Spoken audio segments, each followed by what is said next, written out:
Hai, apa kabar adik-adik komisar remaja yang kakak kasihi? Gimana kabar kalian? Puji Tuhan ya. Semuanya pasti sehat-sehat dalam lindungan Tuhan karena adik-adik sungguh-sungguh setia sama Tuhan. Amin.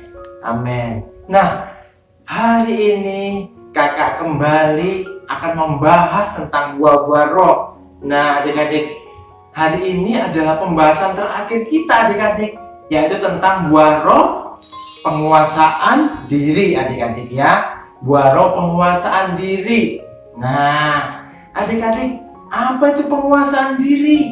Ya, penguasaan diri yaitu sikap pengendalian diri dari keinginan-keinginan dan perbuatan-perbuatan yang jahat adik-adik. Ya, yaitu sikap pengendalian diri dari keinginan dan perbuatan-perbuatan jahat adik-adik ya. Nah, adik-adik, jadi kita ini disuruh Tuhan itu kita harus mempunyai penguasaan diri, kita harus bisa mengendalikan diri kita dari segala macam keinginan-keinginan yang tidak berkenan di hadapan Tuhan dan segala macam perbuatan-perbuatan jahat adik-adik ya adik-adik. Nah, contohnya adik-adik, kalau seseorang ya yang ingin menaklukkan kuda liar adik-adik ya.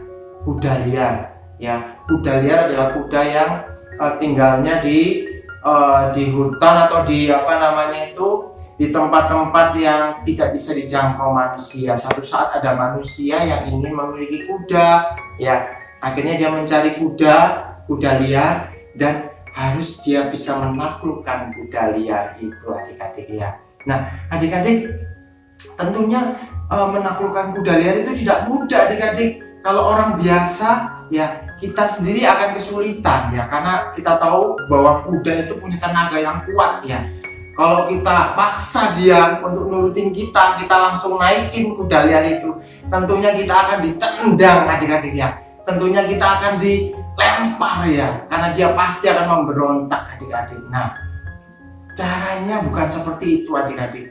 Caranya seorang profesional yang menaklukkan kuda liar yaitu dengan dielus-elus ya, didekatin, itu bisa berhari-hari adik-adik. Ada pendekatan antara dirinya dengan kuda tersebut ya, pelan-pelan ya, supaya dia bisa menghangatkan kelembutan daripada si profesional tadi adik-adik. Lama-kelamaan kalau kita mendekatkan diri dari kuda liar itu ya, kemudian lama-kelamaan kuda itu bisa jinak adik-adik ya, tentunya dengan berbagai latihan adik-adik ya. Nah, itu contohnya kuda liar tadi adik-adik. Diri kita ini kalau nggak dijinakkan ini seperti kuda liar tadi ya. Hidup kita liar ya. Kita disenggol sedikit kita marah ya. Kita dikatain sedikit kita mau balas lebih jahat. Nah, gimana caranya? Kita harus menaklukkan diri kita yang liar itu kepada pimpinan Roh Kudus adik-adik ya. Roh Kudus itu yang mampu untuk menjinakkan kita, asal kita sendiri juga harus menurut akan pimpinan Tuhan ya. Kita mau dibentuk oleh Tuhan sehingga kita bisa menguasai diri kita adik-adik. Oke adik-adik ya, menguasai diri, penguasaan diri itu ada dua hal.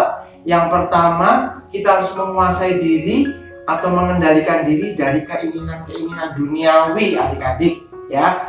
Kita baca 1 Yohanes 2 ayat 16-17. Sebab semua yang ada di dalam dunia, yaitu keinginan daging dan keinginan mata serta keangkuhan hidup, bukan berasal dari Bapa melainkan dari dunia. Dan dunia ini sedang lenyap dengan keinginannya, tetapi orang yang melakukan kehendak Allah tetap hidup selama-lamanya. Nah, kita harus menguasai diri daripada keinginan-keinginan duniawi, keinginan mata dikatakan tadi ya. Keinginan mata, keinginan daging, keangkuhan hidup, ada 3 keinginan adik-adik ya. Keinginan mata adik-adik ya, keinginan yang berasal dari mata. Kita melihat sesuatu yang bagus ya, padahal kita sudah memiliki, tapi ada yang lebih bagus, kita kepingin, kepingin itu gitu. Nah, boleh ada keinginan adik-adik, tapi kita harus mengerti bahwa keinginan itu enggak harus selalu diwujudkan saat itu. Kita harus berdoa adik-adik ya. Yang kedua, keinginan daging ya, kalau kita mengingini sesuatu ya adik-adik ya, kita akan memperoleh dengan segala cara ya, segala cara yang tidak baik ya, menghalalkan segala cara. ada yang korupsi, ada yang mencuri dan sebagainya. Itu keinginan daging, kepingin memperoleh keinginannya dengan segala cara, ya, terikat dengan pornografi dan sebagainya. Itu keinginan daging, nafsu daging, adik-adik ya. Terus keangkuhan hidup, ya, ada kesombongan, nggak mau dengar nasihat orang lain, nggak mau dengar nasihat orang tua, ya, hidup maunya sendiri, aku yang nomor satu, ya, tidak butuh orang lain, ya, menganggap rendah orang lain. Itu keangkuhan hidup, adik-adik ya. Jadi kita harus menguasai diri kita dari keinginan-keinginan ini, keinginan mata, keinginan daging, keangkuhan hidup, adik-adik ya. Itu yang pertama. Yang kedua, ya, penguasaan diri atau menguasai diri, mengendalikan diri dari kemarahan dan emosi-emosi negatif, adik-adik ya. Ya, kalau kita ini mempunyai karakter-karakter, ada yang baik, ada yang tidak baik, ya, adik-adik ya. Tentunya kalau kita karakter kita ada yang sedikit-sedikit gampang tersinggung, nah itu kita belum bisa menguasai diri. Kita harus mengendalikan diri dari emosi-emosi negatif, minta pimpinan Roh Kudus, ya, supaya kita bisa mengendalikan diri kita, ya.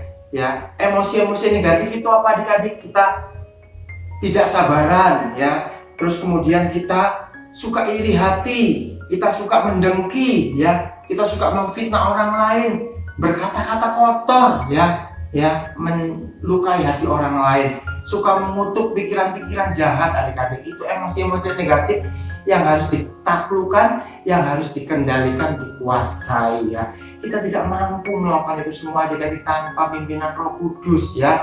Ada dua hal tadi, ya, kita harus menguasai diri dari keinginan-keinginan duniawi, dan kita harus menguasai diri dari kemarahan ataupun emosi-emosi negatif, adik-adik ya. Kita mau baca firman Tuhan di dalam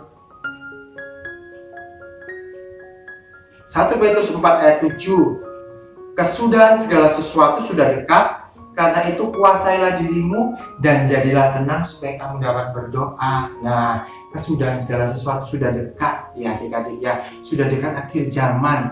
Kita harus lebih menguasai diri, ya. Kita harus tenang supaya kita bisa berdoa seperti kata firman Tuhan tadi, ya. Dengan cara apa? Kita minta pimpinan Roh Kudus, ya, mengendalikan diri kita. Kita dengan kekuatan sendiri tidak mampu, adik-adik, tapi dengan kekuatan Roh Kudus, hadirkan Roh Kudus dalam dirimu, ya, supaya mengubahmu menjadi pribadi yang bisa menguasai diri dan bisa memuliakan nama Tuhan, adik-adik ya. Galatia 5 ayat 16 dikatakan, maksudku ialah hiduplah oleh Roh, maka kamu tidak akan menuruti keinginan daging. Kita harus mau hidup oleh Roh Kudus supaya kita tidak mengikuti keinginan-keinginan daging. Kita bisa mengendalikan diri dan kita menjadi pribadi yang bijaksana, adik-adik ya. Puji Tuhan, adik-adik ya. Inilah rangkaian khotbah dari seri-seri buah-buah roh terakhir, adik-adik ya. Kalau adik-adik ingin membuka lagi dari awal, kasih, sukacita, damai sejahtera dan seterusnya, itu buka lagi supaya kita bisa diberkati Tuhan, kita menjadi karakter yang indah untuk kemuliaan nama Tuhan. Tuhan Yesus memberkati kita. Amin.